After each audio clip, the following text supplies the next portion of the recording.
Россия и Монголия всегда друзья. Сайн бацгаана уу? Энэ удаа гэмт хэрэг болсон явдал биш өөр бичлэг оруулчлаа.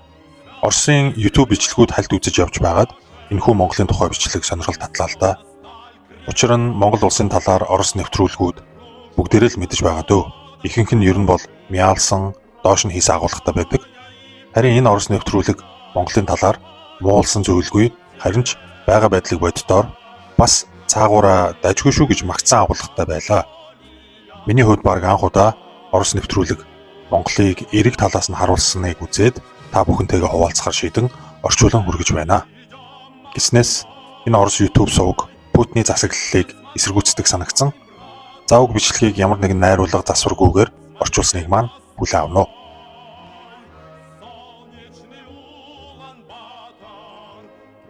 Путинээр овголдог болсон Орос улсад нэгэн ташаа ойлголт гүн бат суусан байдаг. Энэ нь хэрэв постсовет буюу зөвлөлт холбоот улс задарсны дараа харьяалалтанд байсан улсууд ажиллах хүч болгож иргэдээ Орос руу цагаачлуулдаг бол тэр улс дампуурсны шинж тэмдэг гэж дорд үздэг байна. Кремлийн суртал ухуулгаар бол эдгээр улсуудад Узбекистан, Кыргызстан, Тажикстан зэрэг улсууд ордог. Гэхдээ тэд нэг чухал баримт фактыг зориуд орхигдуулдаг нь эдгээр улс орнуудын хүн ам сүүлийн хэдэн 10 жилд хэд дахин өссөн явдал юм. Тэгэхээр тэдгээр улсуудын хувьд уг нь хөдөлмөрийн цагаачлал бол нийгмийн зам ёсны л үзэгдэл. Харин энэ Оросуудын бусад үндэстнүүдийг дорд үзсэн яриаг таслан зогсоодог нэгэн тохиолдол байдаг нь Монголын тухай яриа эхлэх үед гарч ирдэг юм. Тийм ээ, Монгол улс хуучин зөвлөлт холбоот улсын бүрэлдэхүүнд багтдаг байгаагүй ч социалист дагуул улс байсан нь үнэн. Тусгаар тогтносон Монгол улсыг зөвлөлт холбоот улсын нэгэн дотоод колони мэтээр үздэг үе байв. Түүнчлэн Монголын нутаг дэвсгэрийг зөвлөлтийн Забайкалын цэргийн тойрогт харьяалуулан цэргийн анги нэгтгэлүүдээ байрлуулж байсан билээ. Гэвч зөвлөлт холбоот улс задарсны дараа Монгол улс ардчлалын замыг сонгосон нь өнөөдөр дараах үр дүнд хүргэсэн. Монголчууд Орос руу хизээж ажил хайж цагаачлахаар очдоггүй. Харин жил бүр хэдэн мянган буряд, халимаг, туваа хүмүүс Монгол руу очицгоож байна. Зарим нь улирлын ажил хийхээр, харин зарим нь бүр мөсөн сууршгаар очдог. Тэднийг Монголд 2 дугаар зэргийн харийн хүмүүс мэт хүлээн авдаггүй. Харин ч ахан дүүс шигэ халуун дотноор угтдаг. Буряд монголчууд, туваа монголчууд, халимаг монголчууд та нар минь аль хэдийн ихээхэн зовлон зүтгүүрийг амссан. Тэднийг зүгээр л зэрэг дайнд хялбар ашиглагдах хүч болгож махны машин руу илгээж байна. Монголчууд бид та нарыгаа гараад илгээд сайхан сэтгэлээр хүлээж авах болно гэж 2022 оны 9-р сард Монголын экс ерөнхийлөгч Элбэг Дорж хэлсэн нь улс төрийн рейтингээ өсгөх зорилгоор хэлсэн хоосон үгс байгаагүй юм. Оросууд дайны фронт руу бага яснуудаа хамгийн түрүүнд хүчээр явуулж байгаа бөгөөд үүнээс дайжиж зугцсан ахан дүүсээ монголчууд алгаа тосон угтаж авсан байна. Монголы действительно распахнули двери своих домов для соплеменников из России, которых гнали на войну. Монголын гудамжаар явж байхад маш олон удаа хүмүүс санаан зовж туслах гэсэн сэтгэлээр чи буряд уу, виз байгаа юу, амьдрах газар байна уу гэгчлэн асуудаг байлаа. Тэтгэвртэй гарсан багш мэрэгчлээ хижээл насны эгч Оросын цэрэг дайчилгаанаас зүхтаж ирсэн алдар хэмээх буряд залуутай гудамжинд тааралдаж бурядаас цэргийн албанаас зайлсхийж зүхтаж ирсэн гэдгийг мэдээд түүнийг гэртээ өнгөө байлгаж хооллож ундалсан байдаг. 1923 онд ойролцоогоор 200 мянган хүн нэг дор Хяагт алтан булгаар хил нэвтэрч Оросоос Монгол руу орсон байдаг. Бидний тооцоололоор тэдгээр хүмүүсийн тал нь бурядууд байсан гэж үзэж байна. Бид үндэс угсаагаараа нэг бас гадна төрх хил бичиг ижил 20 дугаар зууны эхний хагаст бурядууд Монголд нууцаар орогнох үе олон байсан. Оросын цагаачид бурядуудын нутгийг их хэмжээгээр авч байсан. Дэлхийн 1-р дайны үед ч Оросууд бурядуудыг хүнд хүчээр ажилд хөдөлмөрлүүлэхээр илгээдэг байв. Сталины үед ч мөн адил ялгаагүй юм байсан. Тэр үед бүр улаан террор, коммунизм Монголд хүрч буддын лам нарыг олноор нь хийцэн билээ. Хэлмэгдүүлэлтэнд бас Монголын бурядууд, халимаг, туваа нар ч ихэр хохирсон. 21-р зуунд түүх давтагдсан мэт харагддаг. Украин руу Оросууд өргөн хүрээгээр довтлохоос ч өмнө эдгээр үндэстнүүд Монгол руу цагааж дөрвөгсөд байдлаар биш, мэрэгчлэлтнүүд байдлаар ирдэг байв. Монголд буряд геологч, буряд эмч, буряд багш зэрэг мэрэгчлэлтнүүд их хэрэгцээтэй байсан юм. Бурядууд модон идэл, мужааны ажилдаа сайн тул 1990-ад оны сүүл 2000-ад оны ихэр барилгууд дээр баригад хэлбэрээр ажиллахаар Монголд ирдэг байжээ. Барилгын бүүм өнөө хүртэл үргэлжилсээр байна. Улаанбаатар хотод 15 буудал бүхий метро байгуулах гэж байгаа ба дэрэгдээ дагалдах шинэ хот, шинэ 100 мод баригдаж байна. Улаанбаатар хот анхандаа 600 мянган хүн амтайгаар тооцоологдсон бүтсэн ч өнөөдөр 2 сая хүн Улаанбаатарт амьдарч байна. Өнгөрсөн жилээс Улаанбаатарын захиргаа зам засвар бүтээн байгуулалтын ажлуудыг ихээр хийж эхэлсэн. Үүнд Монгол компаниуд дангаараа энэ их ажлыг барахгүй байгаа. Тиймээс урядын компаниудыг зам барилгын төсөлд оролцохыг урьж байна.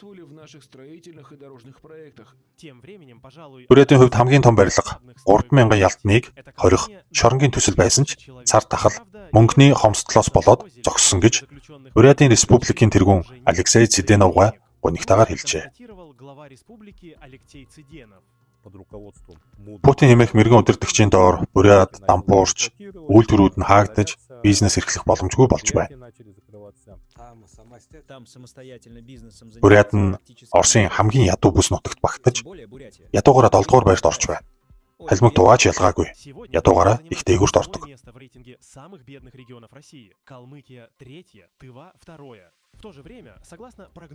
Гэтэл Азийн хөгжлийн банкны таамагласнаар энэ жил 2025 онд Монгол улсын эдийн засаг 6.6%, эх жил 5.9% өснө гэж үзжээ. Монголд хөнгөн үйлдвэр, эрчим хүч, дэд бүтэц, IT, уламжлалт, мал аж ахуй, орчин үеийн фермүүд эрчимтэй хөгжиж байна. Геологчид, эмч, багш нарын хэрэгцээ их хэвээр. Бурядууд Монголд жижиг бизнесүүдээ нээж ашигтай ажиллаж байна. Монголд хуваараа эрх чөлөөтэй бизнес эрхлэх боломж бурядуудад бүрэн байгаа бөгөөд хөнгөн үйлдвэрийн хөгжилд анхаарч байна. Монголчуудын хүн амын ихэнх нь хувьдаа малтай тул дотоодын хөнгөн үйлдвэрийн түүх эдийн хангалттай баазыг бүрдүүлдэг. Эдийн засаг эрчимцснээр Монголд хүн амын өсөлтийн демограф тесрэлт болж одоогийн байдлаар Монгол улсын хүн амын 4/1 нь 15-аас доош насныхан байна. Гэтэл эсэргээр Бурят нь 2000 жилийн түүхтээ өөрийн соёл, ёс заншилтай, бичиг үсгтэй боловч хүн ам нь үндэс угсаагаараа устж өгөрөх аюулд орчихсон. Бүх цаг үед Оросын засгийн газар бурядуудыг янз бүрээр хувааж, үүний үр дүнд бурядуудын элитүүд нь байхгүй болж, буряд хэл устгах улаан шугам дээр иржээ. Буряд хэлийг сургуулийн хөтөлбөрөөс хасч, ерөнхий хичээлээс шахагдсанаар буряд хэл дээр уран зохиолын хичээл заахгүй, түүхэн колончлалыг магтах байдлаар хэд хязгаарлагдсан байна. Яг ийм адил нөхцөл байдал халимаг, туваа зэрэг бусад жижиг республикуудад тохиолдож байна. Бид хэлний асуудалтай нүүр тулж байна. Зөвлөлтийн Оросын зэрлэг дэглэмүүдийн 90 үеийн турш бид буряд хэлээ алдсан. Одоо бурядуудын зөвхөн 30% нь л их хэлээрээ ярьдаг. Харин Монголд нэг хэсэг бүгд Орос хэлтэй байсан бол одоо Орос хэлийг огт мэдэхгүй бүтэн шинэ үе гарч ирсэн. Бас сургуулиудад Орос биш, англи болон бусад олон хэлийг заах хөтөлбөртэй.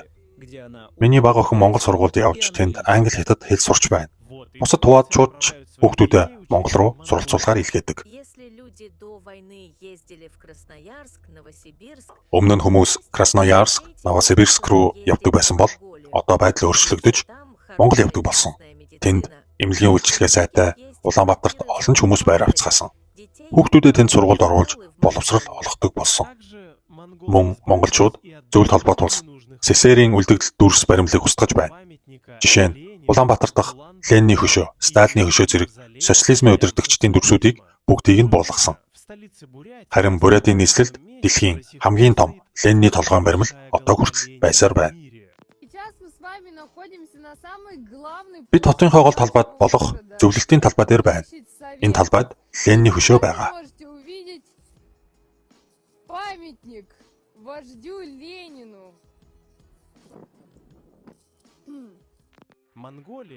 Монгол улс түүхэнд социалист автократ дэглэмтэй байсан ч ардчлалыг боддоор сонгож чадсан. Тэнд сонгуул зэгцтэй явагдаж үр дүнд нь хинч эргэлздэггүй. Засгийн эрхийн залгамж халаа хэвшмэл байдаг.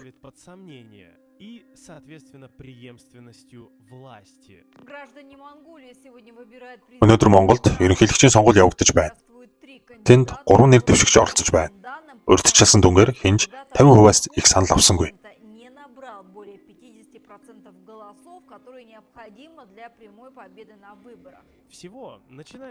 1990-ад оноос хойш монголчууд 6 ерөнхийлөгч сольсон байна. Харин Бурят, Тува, Халимагт энэ бүх хугацаанд бараг хөдөлдөггүй 3 удирдагч байжээ.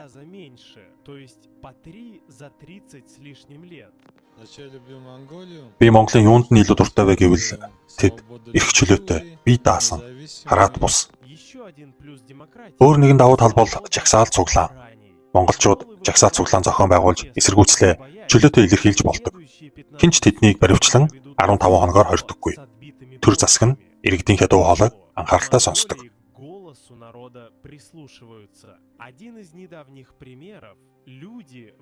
Жишээ нь Улаанбаатар хотын төв талбайд болсон эсэргүүцлээр ерөнхий сайд нь огцорсон юм.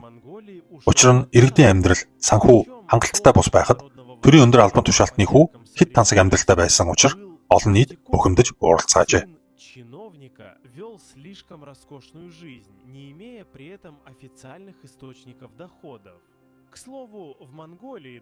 Монголд авилгалын хэрэгээрч өмнөх ерөнхийлөгч Намрын инх баярыг мөрдөн шалгаж ял шийтгэл хүлээлгэсэн юм.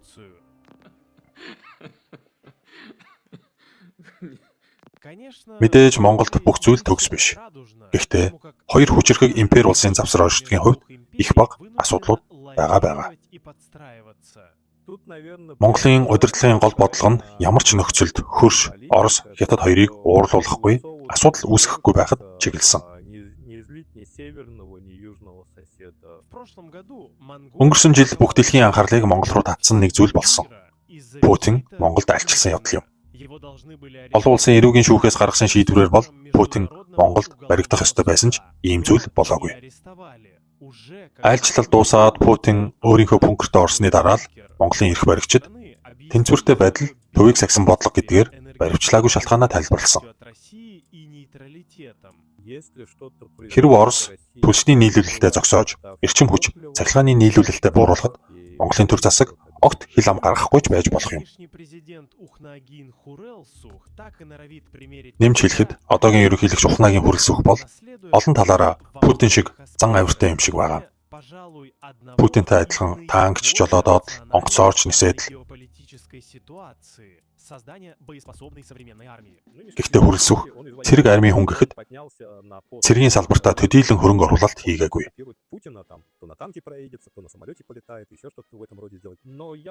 Монголчуудын ихэнх нь Оросууд Украинтай хийж байгаа дайны бодлогыг буруу шийдвэр гэж дүгнэн энэ нь Монголын тусгаар тогтнолд аюултай гэж үзэсгэж байгаа юм байна. Иркутск бол бурятуудын газар. Гэхдээ тэнд төрсөн нутагтаа очиход Орос хүмүүс намайг эвгүй маш таагүй хардаг. Харин Монголд гэртээ байгаа юм шиг л санагддаг. Монгол улс өөрөө монгол хэмээх соёл болон түүхийн онцлогтой Pax Mongolica-гийн удирдагч гэдгээ ухамсарлаж ойлгосон.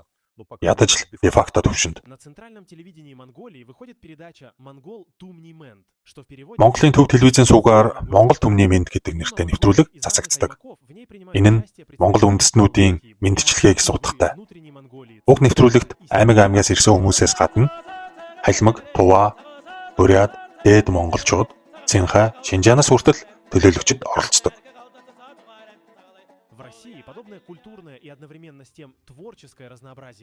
Оросд ийм төрлийн соёлын болон уран бүтээлийн нэвтрүүлгүүд байдаг гэдэгч зөвхөн КВН митинг инэдмийн нэвтрүүлгүүд илүү төлхөө цацагддаг. Монголынхоос ялгаатай нь тэнд үндэсний цөөнхийн төлөөлөгчид Оросуудын инэдийг хүргэхийн тулд өөрсдийгөө доош хийж тэдний зохиосон ямар ч утгагүй онигоо ярихаас өөр аргагүй болдог. Бурятууд Монголын нийгмийн дунд ялангуяа улс төр соёлын хүрээнд нэлээд том давхарга бүрдүүлж байгаа гэж хэлж болно. Элитч гэж хэлж болох үс төвшөнд байна. Батулгой, та Монголын арчлалын эцүүдийн нэг. Мөн та үндэс угсаагаараа бурят хүн. Миний өвөг дээдэс Орос улсад гарсан хувьсгалаас цухтааж 1919 онд энд ирсэн юм. Би тухайн үедээ энэ бүх зүйл дахин давтагдана гэж хизээж бодоогүй. Ингэж олон бурятууд дахин Монголд ирнэ гэж төсөөлөөгүй. Өнөөдөр Монгол улс бол бурятууд, халимгууд, туваачуудын хувьд зүгээр л хавчлага мөрдлөг, найдваргүй байдлаас зүхтах нэгэн газар биш. Энэ бол тэдний сэтгэл зүрхнээс аль хэдийн шахагдаж мартагдаад байсан зүйлсээ хэл, соёл, эрх чөлөөгөө дахин олж хардаг орон зай. Энэ бол чи хинбэ гэдгээ тайлбарлах шаардлагагүй газар. Энэ бол өөрийнхөө бүгд найрамдах улсыг толь мэд харж болох тийм л газар. Гэхдээ Оросгүйгээр